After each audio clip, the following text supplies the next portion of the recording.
Assalamualaikum warahmatullahi wabarakatuh. Nama saya Sofira Mardiatis Ahada, NIM 117, kelas manajemen SIM. Di sini saya akan menjelaskan tentang metodologi penelitian.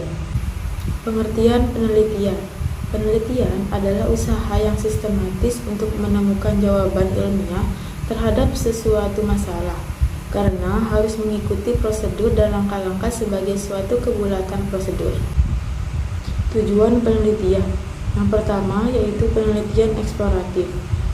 Penelitian yang bertujuan menemukan problematik baru. Yang kedua yaitu penelitian pengembangan. Penelitian yang khusus dimaksudkan untuk mengembangkan pengetahuan yang sudah ada. Yang ketiga yaitu penelitian verifikasi. Penelitian yang ditujukan untuk menguji kebenaran suatu pengetahuan. Manfaat penelitian yaitu untuk menunjukkan bahwa suatu masalah layak diteliti, serta untuk menunjukkan signifikasi masalah yang akan diteliti, atau penegasan dan harapan peneliti tentang hasil yang didapatkan dalam penelitian, memberi manfaat atau kegunaan secara akademik dan praktis. Manfaat penelitian ada dua kategori. Yang pertama, manfaat teoritis, yaitu menjelaskan manfaat penelitian untuk mengembangkan ilmu pengetahuan. Fungsi manfaat teoritis untuk menjelaskan apakah teori peneliti sebelumnya masih relevan dipakai atau tidak sama sekali. Yang kedua, manfaat praktis, yaitu dapat menjelaskan manfaat dan memecahkan masalah secara praktis. Jenis-jenis penelitian. Yang pertama, penelitian murni, merupakan salah satu jenis penelitian yang dilakukan penelitian secara mendalam untuk mengembangkan teori terhadap suatu fenomena. Yang kedua, penelitian terapan, merupakan salah satu jenis penelitian yang dilakukan untuk mendapatkan informasi dan menggunakannya sebagai langkah pemecahan masalah. Penelitian ini umumnya digunakan untuk kepentingan masyarakat. Yang ketiga, penelitian tindakan, merupakan salah satu jenis penelitian yang diterapkan pada objek yang membutuhkan pemecahan masalah. Penelitian ini bertujuan untuk mencari informasi dan memperbaiki situasi. Yang keempat, penelitian evaluasi, merupakan salah satu jenis penelitian yang dilakukan dengan mengumpulkan, merencanakan, dan menyediakan informasi yang diperlukan untuk membuat alternatif keputusan. Yang kelima, penelitian pengembangan, merupakan salah satu jenis penelitian yang dilakukan untuk mengembangkan sebuah produk yang biasanya berkaitan dengan pendidikan atau penekanan. Yang keenam, penelitian historis, merupakan salah satu jenis penelitian yang dilakukan untuk mengungkapkan informasi di masa lalu atau yang berkaitan dengan sejarah. Penelitian ini bertujuan untuk menggambar ulang kejadian atau peristiwa besar di masa lalu. Ciri-ciri penelitian. Yang pertama, bersifat sistematis dan logis. Penelitian harus dilakukan dengan langkah-langkah yang beraturan serta dibuat secara logis dengan tidak memanipulasi hal apapun di dalamnya. Yang kedua, bersifat ilmiah. Penelitian harus menyajikan berbagai data atau temuan fakta agar bisa dipertanggungjawabkan dan dibuktikan kebenarannya. Yang ketiga, efisien dan bermanfaat. Penelitian harus dibuat seefisien mungkin agar mudah dipahami banyak kalangan serta memiliki kontribusi bagi pengembangan ilmu pengetahuan. Yang keempat, yaitu analisis.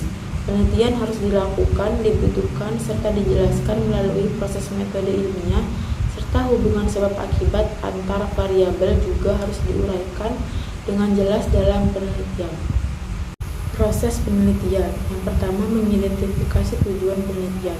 Langkah pertama yang harus ditentukan adalah tujuan yang ingin kita temukan atau goals. Karena jika hal ini tidak dilakukan, kita akan kesulitan mencapai proses selanjutnya. Yang kedua, pengumpulan data. Dalam proses pengumpulan data ini, kita akan mengambil data-data yang dibutuhkan dalam penelitian kita.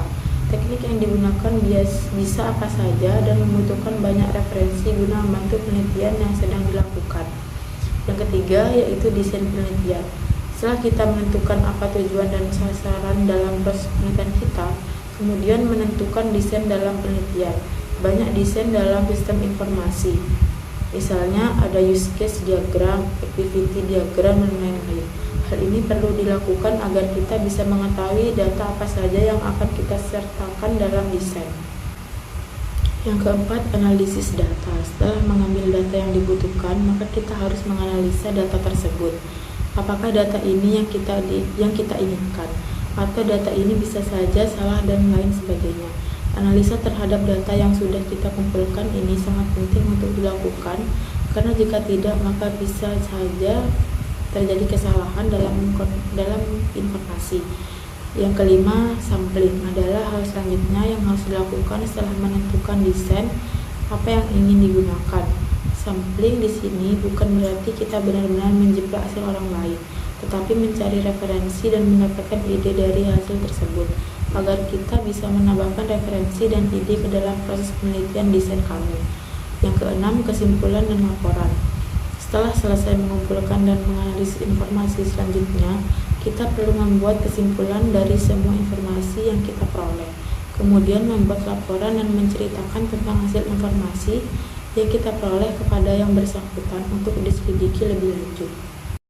Penelitian kuantitatif adalah penelitian yang berkaitan dengan angka-angka yang dianalisis dengan teknik statistik untuk menganalisa hasilnya. Penelitian kualitatif yaitu sebuah metode untuk menjelaskan dan menganalisis fenomena, peristiwa, dinamika sosial, sikap kepercayaan, dan persepsi seseorang atau kelompok terhadap sesuatu. Penelitian kombinasi. Penelitian kombinasi adalah suatu metode penelitian yang menggabungkan antara metode kuantitatif dan metode kualitatif untuk digunakan secara bersama-sama dalam suatu kegiatan penelitian, sehingga didapatkan data yang lebih valid dan objektif. Metode analisis data kuantitatif. Yang pertama, analisis statistik deskriptif. Hasil akhirnya akan menggambarkan data yang sudah dikumpulkan tetapi tanpa membuat kesimpulan dalam menganalisis data. Yang kedua, analisis statistik inferensial. Diharuskan membuat kesimpulan dari hasil penelitian. Analisis ini tepat digunakan jika penelitian mengambil sampel dari populasi yang lebih luas. Yang ketiga, analisis diskriminasi.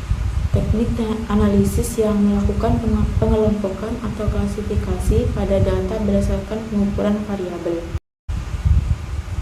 Metode analisis data kualitatif. Yang pertama, analisis konten. Digunakan ketika kamu harus memiliki pemahaman secara utuh atas data penelitian yang dimiliki. Pada penelitian yang mewajibkan kamu memahami keseluruhan data atau penelitian itu sendiri.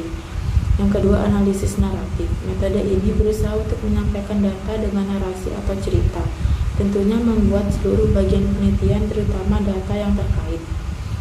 Yang ketiga, analisis wacana. Metode yang terbilang mirip dengan metode analisis naratif, hanya saja metode analisis wacana lebih berfokus pada konteks sosial, yang mana di dalamnya terjadi interaksi antara subjek penelitian dan peneliti.